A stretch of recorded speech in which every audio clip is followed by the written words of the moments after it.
It started with small lapses, like a word slipping just out of reach, hovering at the tip of the tongue before vanishing into a void.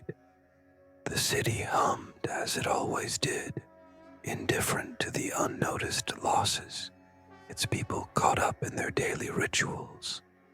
No one thought much of the missing words at first. Then it became names. At first, it was the names of strangers.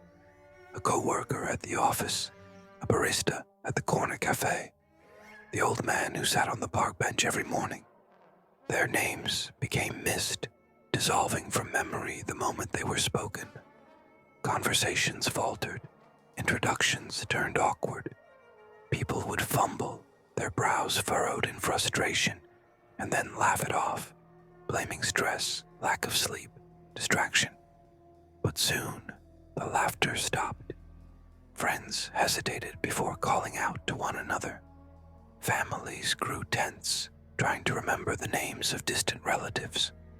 Offices had to implement name tags as a precaution. The news reported on it as a curious phenomenon at first, something amusingly absurd. The great name forgetting, they called it. Experts debated possible causes, citing mass hysteria, neurological disease, even something in the water. But no tests found anything wrong. Yet the forgetting spread. People started to avoid saying names altogether, afraid they would lose them forever. Some tried writing them down, keeping lists, whispering them under their breath like prayers. But no matter how often they were written or spoken, they faded all the same. Then, one day, someone realized something terrifying. There were people whose names, at first, no one noticed the disappearances. The city was always moving, shifting, replacing. A co-worker missing from a desk, a neighbor's apartment left strangely vacant, a seat on the train suddenly unclaimed. It all blended into the natural churn of urban life. People moved away, quit jobs, broke leases. That was normal. It was easier to believe that than to acknowledge the unease creeping beneath their skin. But the silence grew heavier. Those who forgot their names first were the ones who vanished. It started with their identity slipping away, a slow erosion, like a photograph left too long in the sun. At first, they struggled to remember, grasping at the frayed edges of themselves. They wrote their names down, repeated them endlessly, begged others to call them by name. But the letters lost meaning, the sounds grew hollow.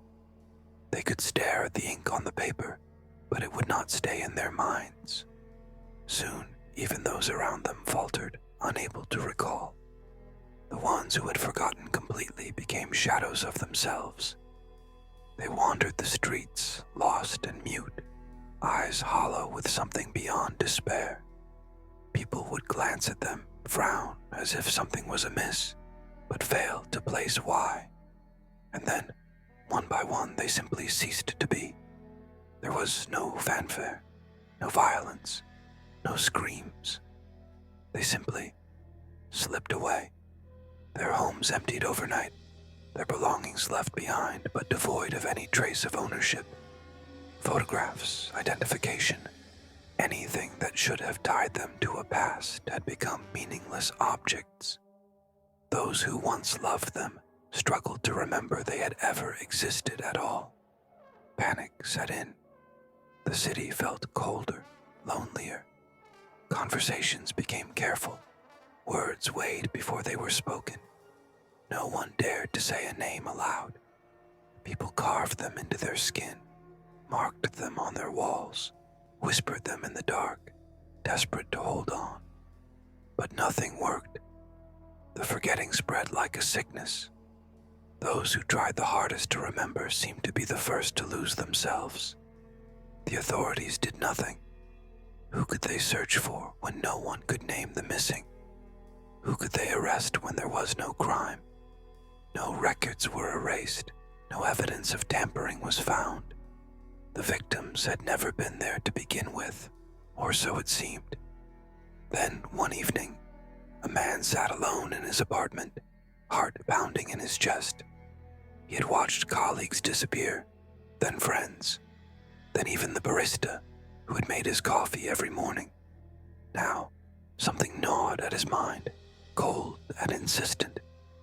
He picked up a pen with shaking hands and tried to write his own name.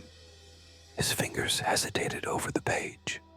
The letters would not form. His breath came short, panic rising. He squeezed his eyes shut, forcing himself to recall, to remember, to cling to something, anything. But when he opened them, the paper remained blank. He tried again. The pen moved, scratching out a series of letters, but they looked foreign, meaningless. He whispered the name to himself. It felt strange in his mouth, like a borrowed word, something spoken in another lifetime.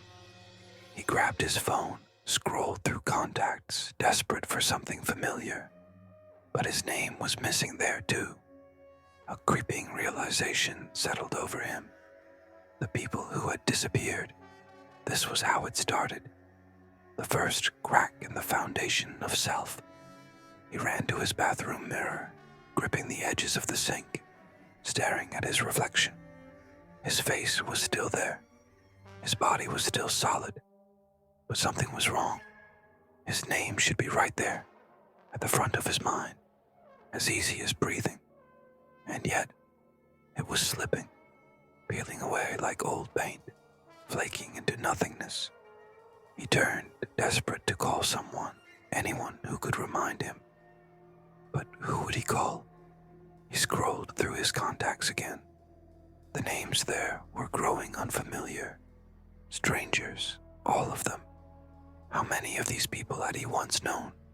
How many had already disappeared? And then, a deeper fear took hold. He opened his social media, searching for proof of himself, some record, some tether to the world. His stomach turned to ice as he scrolled through old photos. There were pictures of gatherings, vacations, celebrations, but in each one there was a gap, a space where someone should have been standing, a space where he should have been standing. His hands trembled as he gripped his phone, scrolling faster, desperate. His profile, his history, his name. It was gone. There were no posts, no comments, no mentions, nothing. His existence was unraveling thread by thread. And then, the knock came, a slow, deliberate tap against the door. The sound jolted him from his panic, setting every nerve on edge. He turned toward the sound, breath catching in his throat. Somehow, he knew what awaited on the other side. Not someone, something. And it had come for him. He backed away from the door, his mind a storm of denial and terror. His pulse pounded as the knocking came again, measured, patient, inevitable. He wanted to scream, to call out for someone, but no name would form in his throat. He was nameless now. He knew what that meant. The walls of his apartment seemed to stretch, the room yawning wider, emptier. Shadows crept in, swallowing the furniture, the photographs, the remnants of his existence. The world was erasing him, smoothing over the space he had occupied like a fingerprint vanishing from glass. His legs weakened. He sank to his knees, reaching for the phone that no longer displayed his name. His vision blurred as the knocking came one last time, and the door opened. Darkness poured in, thick and absolute. It wrapped around him like an embrace, pulling him into its depths. He felt himself unravel, piece by piece, his thoughts scattering like ashes in the wind. His body lightened, fading, dissolving into nothingness. In the morning, his apartment was empty. No signs of struggle, no belongings disturbed, no evidence he had ever lived there at all. And across the city, life continued. The streets bustled, conversations hummed, Laughter echoed. People went about their day, unburdened by a loss they would never remember. The cycle continued, and somewhere in the back of their minds, something whispered, waiting for the next name to be forgotten.